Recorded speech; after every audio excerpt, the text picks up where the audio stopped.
ఉదయమున నీవు ఎవ్వరినీ కలుసుకొనక ముందు ప్రభువును కలుసుకో. నీవు ఎవ్వరినీ చూడకముందు ప్రభువును చూడు. నీవు ఎవ్వరితో మాట్లాడకముందు ప్రభువుతో మాట్లాడు. నీవు దేనిని వెదకకముందు ఆయన రాజ్యమును నీతిని వెదకు.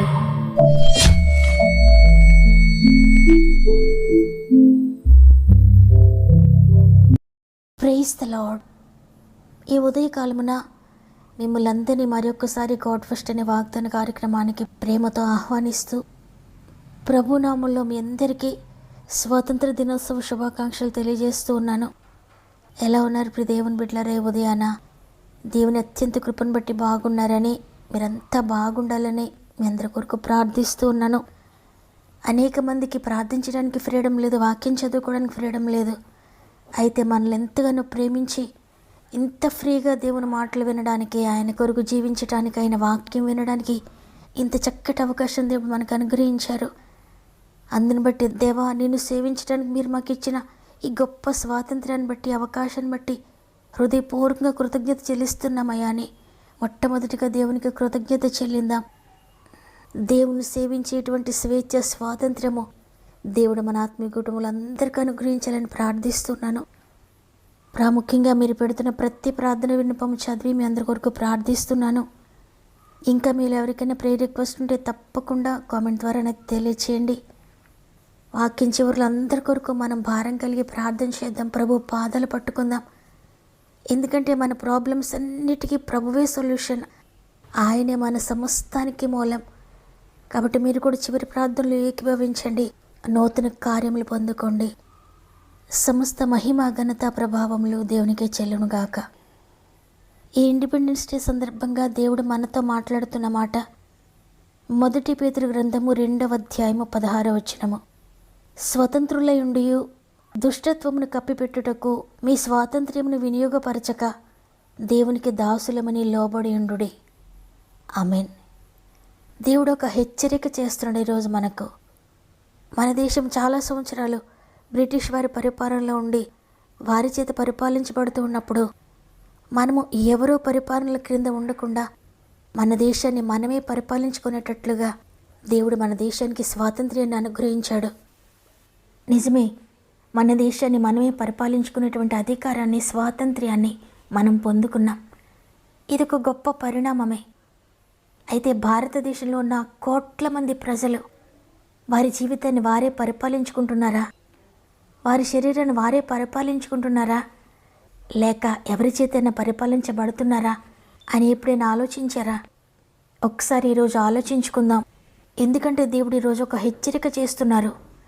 మీకు స్వాతంత్ర్యాన్ని అనుగ్రహించాను. మీరు స్వతంత్రులై ఉండి కూడా దుష్టత్వంను కప్పిపెట్టడానికి మీ స్వాతంత్ర్యంని వినియోగపరచక దేవునికి దాసులమని లోబడి ఉండుడి అని ఈరోజు దేవుడు నీతో నాతో మాట్లాడుతున్నారు. దేశానికి స్వాతంత్రత వచ్చింది, కానీ ప్రతి ఒక్కరూ కూడా ఏదో ఒక బంధకంతో, ఏదో ఒక వ్యసనముతో, భయంకరమైన పాపపు కట్ల చేత కట్టబడి బంధించబడిన స్థితిలోనే ఉండడం చూస్తున్నాం.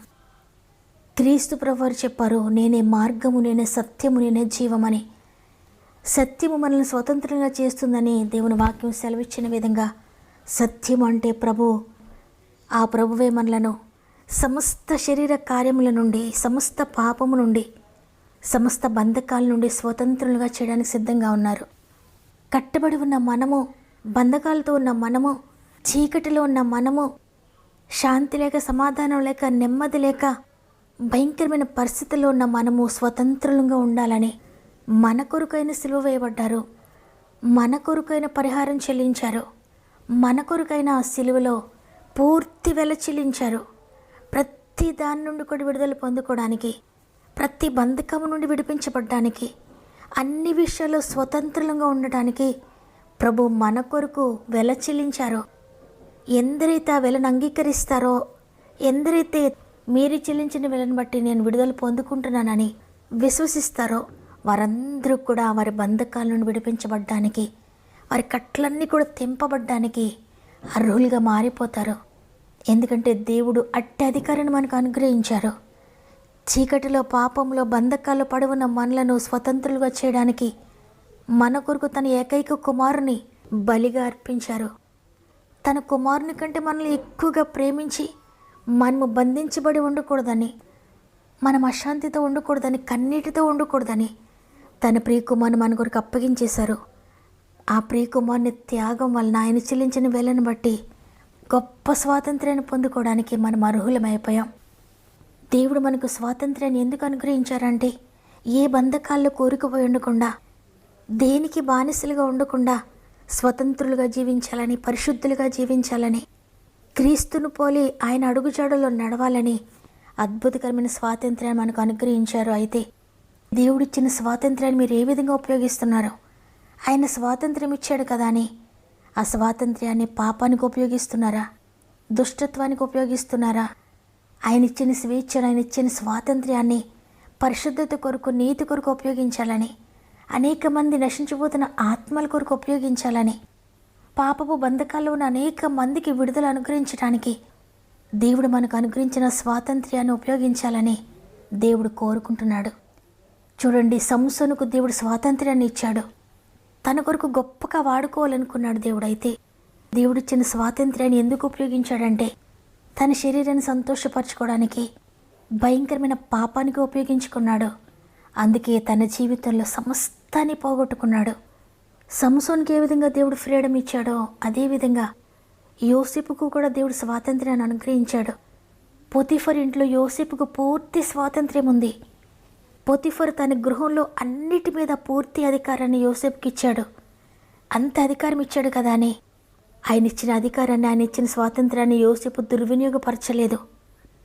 పొతిఫర్ భార్య యోసేపును శోధించినప్పుడు, ఈ ఇంటిలో ప్రతి వస్తువు మీద నాకు అధికారం ఇచ్చాడు పొతిఫర్, అయితే ఆయన భార్యగా నీ మీద మాత్రం నాకు ఎటువంటి అధికారం లేదని తన పరిశుద్ధతను నిలబెట్టుకున్నాడు.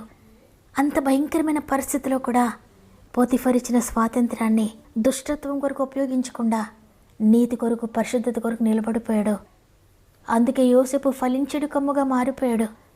ఎప్పటికీ యోసేపు అనేక మందికి మార్గదర్శిగా ఉన్నాడు. ఈరోజు ఈ మాటలు వింటున్న ప్రియ దేవుని బిడ్డలారా, మీ జీవితంలో దేవుడిచ్చిన స్వాతంత్ర్యాన్ని దేని కొరకు ఉపయోగిస్తున్నారు? ఎంతో ఫ్రీడమ్ ఇచ్చాడు కదా దేవుడు. నాకు ఆరోగ్యం ఇచ్చాడు, అందం ఇచ్చాడు, చదువు ఇచ్చాడు, ఉద్యోగం ఇచ్చాడు, సమస్తాన్ని అనుగ్రహించాడు దేవుడు నాకు అని ఒకవేళ నీవు ఆయన నీకు ఇచ్చిన స్వాతంత్ర్యాన్ని దుష్టత్వాన్ని కప్పిపెట్టడానికి ఒకళ్ళు ఉపయోగిస్తున్నారా? అయితే ఇప్పుడే ఒప్పుకోండి, తండ్రి మీరిచ్చిన స్వేచ్ఛను, స్వాతంత్ర్యాన్ని వ్యర్థమైన వాటి కొరకు ఉపయోగిస్తున్నానయ్యా. ఎంతో స్వేచ్ఛగా తిరగడానికి ఆరోగ్యం ఇచ్చారు, స్వేచ్ఛగా మాట్లాడడానికి నోరిచ్చారు, స్వేచ్ఛగా చూడడానికి కళ్ళు ఇచ్చారు, స్వేచ్ఛగా ఎక్కడికైనా వెళ్ళడానికి కాళ్ళు ఇచ్చారు, స్వేచ్ఛగా తినడానికి ధనం ఇచ్చారు, ఆహారం ఇచ్చారు, స్వేచ్ఛగా పనులు చేయడానికి శక్తినిచ్చారు, బలమునిచ్చారు. అయితే మీరిచ్చిన స్వేచ్ఛను వ్యర్థపరచకూడదయ్యా, ఎవ్వరి కొరకు ఉపయోగించకూడదయ్యా. నశించిపోయే ఆత్మల కొరకు ఉపయోగించాలి తండ్రి. ఈ దేశంలో అనేక కోట్ల మంది ఇంకా క్రీస్తు పేరు తెలియకుండానే నశించిపోతున్నారు. ఇంకా నిజమైన రక్షకుడెవరో తెలియకనే నశించిపోతున్నారయ్యా. రక్షకుడెవరో తెలియక ఇంకా పాపంలోనే మగ్గిపోతున్నారయ్యా, ఇంకా వ్యసనాలతోనే మగ్గిపోతున్నారయ్యా. అనేక ఆత్మలు నశించిపోతూ ఉండగా నా జీవితాన్ని నేను స్వేచ్ఛగా ఎలా గడుపుతాను తండ్రి? నీ కొరకు బ్రతుకుతానయ్యా.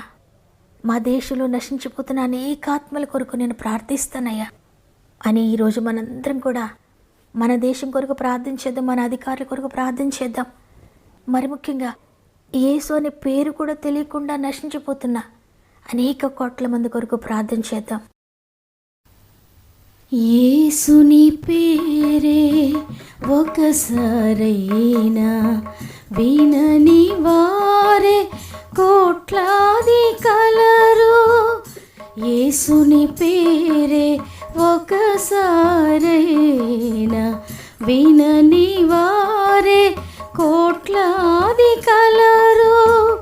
క్రైస్తవుడా నీకే భారము లేదా? క్రైస్తవుడా నీకే భారము లేదా? ఈనాడైనా మనసు మార్చుకో, ఈనాడైనా మనసు మార్చుకో.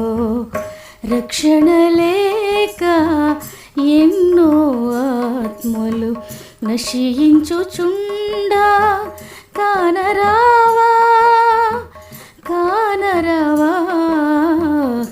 రక్షణ లేక ఎన్నో ఆత్మలు నశించుచుండా కానరావా.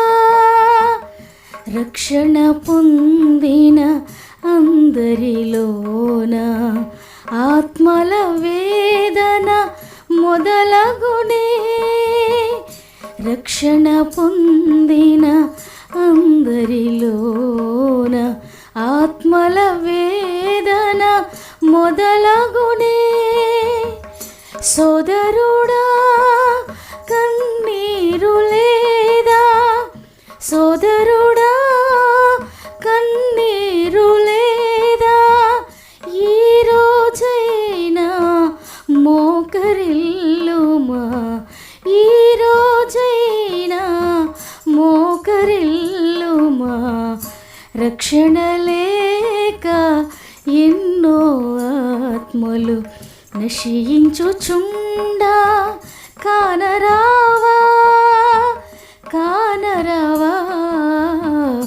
రక్షణ లేక ఎన్నో ఆత్మలు నశించుచుండా కానరావా.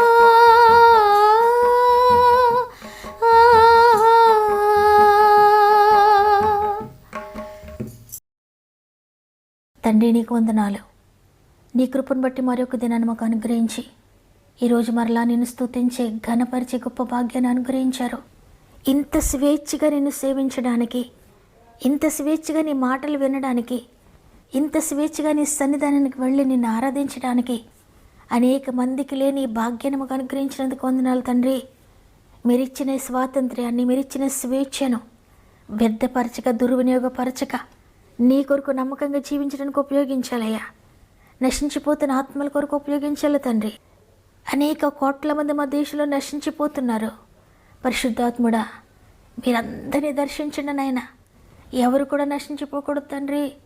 నీ పేరు తెలియకుండానే నశించిపోయేవారు అనేక మంది ఉన్నారు. ప్రతి ఒక్కొక్కరిని మీరు దర్శించండి అయ్యా.